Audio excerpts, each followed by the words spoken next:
Bom, fazia tempo que eu não recebia Gabriel Bus aqui no estúdio para a gente fazer o nosso resumão da semana, né, Bus? Bom dia, Bus, nosso coordenador de política aqui do Metrópolis.com, que passou comigo aqui com o Fábio Serapião no estúdio, você se lembra, nossa audiência do Acorda, teve a felicidade de ter os dois aqui nos acompanhando durante as 2 semanas de julgamento do ex-presidente Jair Bolsonaro. E aí a gente acabou ficando sem o nosso resumo da semana, Bus, nesses dias. Muito bom dia, obrigada por voltar ao seu posto. E vamos lá, né, porque a semana foi de rebordosa do julgamento, com a correria dos parlamentares em relação à anistia, mas também teve PEC da blindagem, teve a CPI do INSS voltando, tentando voltar com tudo, mas não conseguindo. Enfim, um montão de assunto, né? Bom dia, Natália. Bom dia para quem está nos assistindo. Pois é um prazer estar aqui de novo. E sim, que semana, hein? Que semana. A gente teve uma semana muito dura, muito longa e uma semana que é difícil descrever. Tamanho ousadia, tamanho alcance que se deu a certos temas e uma semana que os parlamentares agora chegam ao fim tentando se justificar nas redes sociais. A situação ficou tão vergonhosa para a Câmara dos Deputados especificamente, que tem parlamentar gravando vídeo falando: olha, votei errado, olha, mas veja bem, não era bem isso. Tem parlamentar tentando se justificar do injustificável, porque a PEC da blindagem, que é o principal alvo da semana nas redes sociais, é uma PEC da impunidade, se a gente pode chamar assim, porque é uma PEC que paralisa investigações contra parlamentares praticamente. Porque para abrir uma investigação, o voto vai ser secreto na Câmara ou no Senado, né, se for um senador. Para a prisão de um parlamentar, também vai ser voto secreto, ou seja, ou isso não será pautado, ou isso será pautado depois de ser muito bem articulado para que seja derrotado, possivelmente. Com exceção de raros casos, quando já tiver uma grande repercussão nacional. A gente precisa lembrar que casos emblemáticos, como o caso da ex-deputada agora presa, Flor de Lis, demorou para a Câmara avançar. Outros casos também, você teve casos nos últimos anos que demoraram para avançar. O próprio Chiquinho Brazão, se a gente for lembrar, nunca a Câmara votou. E aí, com uma votação secreta, era capaz de votar e não autorizar a prisão. Então é muito grave o que aconteceu nessa semana. Para além dessa PEC, você também teve a questão da urgência da anistia. Havia um grande acordo que estava sendo construído, de bolsonaristas apoiando o Centrão na PEC da blindagem para receber o apoio em relação à urgência da anistia. Havia também uma tentativa de acordo com o PT, que depois se frustrou, porque o PT estava ali caminhando para fechar uma questão a favor da PEC da blindagem, mas o presidente Lula fez questão, desde segunda-feira, de pontuar que a PEC era impopular e que ele particularmente era contra.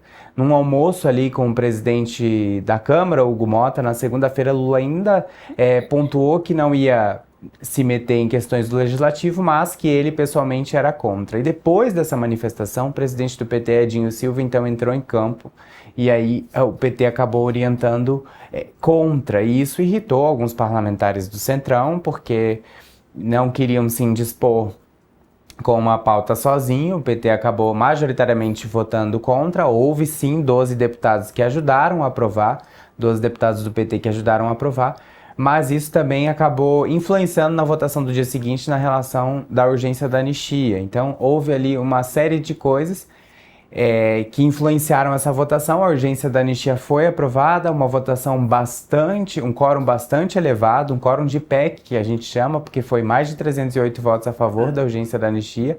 Então foi uma semana, Natália, bastante tensa e difícil de explicar para a população brasileira, porque enquanto esses projetos que não são de interesse da maioria da população avançam e avançam a passos largos, tarifa social, que aliás vale lembrar, essa semana quase perdeu a validade por uma irresponsabilidade do Congresso Nacional. Porque você deixou para votar no último dia. E aí as fontes e parlamentares podem justificar falando, mas faltou articulação do governo, mas faltou ali empenho do ministro de Minas e Energia em relação ao tema. Tudo isso realmente pode ser levado em consideração. Mas quando se quer votar alguma coisa, o próprio Congresso procura pessoas para articular um texto. É o que aconteceu com a blindagem, é o que acontece com a anistia. Não foi o que aconteceu com a tarifa social. E a tarifa social é uma questão para a sociedade, né? A tarifa social é aquela tarifa que ajuda a população menos favorecida ali, né, com menos renda, a conseguir pagar suas contas de luz, de energia, que, claro, estão sempre altas nessa época por causa das estiagens, né, pelo Brasil todo. Então, essa questão da tarifa social da conta de luz e do IR, né, da isenção do IR até para quem recebe até R$5.000, são questões para a população brasileira. E a gente vota nessas pessoas para essas pessoas legislarem por nós, né? E a PEC da blindagem só fala deles, né? É um benefício apenas para os parlamentares. Então, é muito curioso os parlamentares se surpreenderem, né, com a repercussão negativa. Como assim, né? O que passou? Claro, os parlamentares ficam ali numa questão muito de se defenderem, ok, também estão fechados com seus partidos,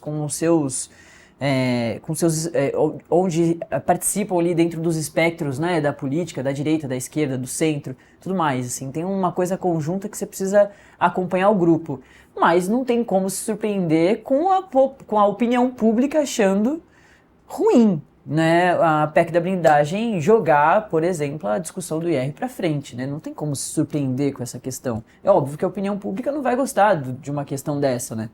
Exato, Natália. Já tinha pesquisas apontando há um mês atrás que a PEC da blindagem era altamente rejeitada pela população. E aí é importante frisar isso, não era uma questão de esquerda nem de direita, era uma PEC que era rejeitada ali por ampla maioria, que independia de quem vota em Bolsonaro, quem vota em Lula, realmente era uma rejeição alta. E parlamentares que votaram a favor dessa proposta não pensaram duas vezes nos seus eleitores. E é interessante porque eu falei ali no início que foi tamanha ousadia, porque nem a bancada da selfie, que a gente chama, que é esses parlamentares que sempre estão fazendo vídeos, estão fazendo virais para as redes sociais, se importaram em colocar a sua digital numa PEC completamente impopular e que afronta completamente, é um tapa na cara da sociedade se a gente levar em consideração, porque você abre sim as portas para o crime organizado assumir vagas no Congresso Nacional. Isso já está acontecendo nas Assembleias Legislativas, vai só se ampliar se essa PEC for aprovada e vai trazer o crime organizado para dentro do Congresso Nacional, porque basicamente a pessoa vai cometer crime e até a análise dela acontecer, ou se a análise dela acontecer, tudo bem que agora se criou um prazo, é importante ressaltar isso,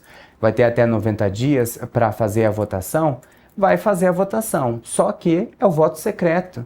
Então, assim, se rejeitar, ninguém vai poder achar os culpados, porque como é que você vai fazer? O parlamentar pode ter votado contra a prisão, mas dizer que votou a favor e você não vai ter como achar a explicação.